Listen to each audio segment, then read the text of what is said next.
अस्सलाम वालेकुम रहमतुल्लाहि व बरकातुहू। क्या हाल चाल है? उम्मीद करता हूँ सब दोस्त खैरियत होंगे, सब ठीक ठाक होंगे।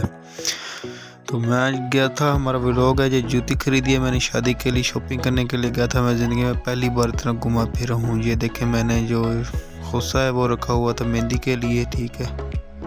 ये वाली चप्पल मैंने घर के लिए ली है, आम सी।